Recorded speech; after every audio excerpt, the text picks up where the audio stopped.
நாம் ஜனநாயகத்தை காப்பாற்றுவதற்காக ஒன்றுபட்ட முறையில் போராட வேண்டும். ஜனநாயகத்தை காப்பாற்றுவதற்காக அந்த ஜனநாயகத்தின் மிக அடிப்படையான ஒன்று வாக்குரிமை. இந்த வாக்குரிமையை நாம் இழந்து விடுவோமானால் ஜனநாயகம் பறிபோய்விடும். ஜனநாயகம் பறிபோகுமானால் என்ன நாடு, என்ன சிவிலைசேஷன் நாம் பேச முடியும்? இந்திய ஜனநாயகம் குறித்து கான்ஸ்டியூண்ட் அசம்பிளியில் நீண்ட விவாதம் நடைபெற்றிருக்கிறது.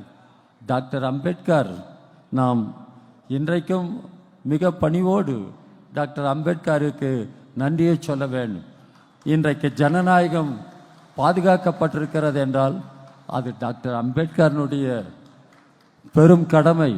டாக்டர் அம்பேத்கர் தான் சொன்னார், இந்தியா ஒரு அதிபர் ஆட்சி கூடாது, no presidential form of government. இதுதான் அம்பேத்கர் சொன்னது. ஆனால் இன்றைக்கு ஒன் நேஷன் ஒன் எலெக்ஷன், இதை தான் மோடி பேசுகிறார். ஒன் நேஷன் ஒன் எலெக்ஷன் என்றால் என்ன? One nation one party, one nation one leader. நாம் எங்கே போய் கொண்டிருக்கிறோம்? எனவே தான் இன்றைக்கு இந்தியாவை எதிர்கொண்டிருக்கிற மிகப்பெரிய சவால் இன்றைக்கு சர்வாதிகாரம் என்பது, எதேச்ச அதிகாரம் என்பது. மதவெறி ஃபாசிஸ்ட் சக்திகள் இன்றைக்கு அரசாங்கத்தை கைப்பற்றி கொண்டார்கள். அதனுடைய விளைவு பார்லமெண்ட்டே நடைபெறவில்லை. பார்லமெண்ட் செயல்படவில்லை. ஆனால் ஜனநாயகம் எங்கே இருக்கிறது?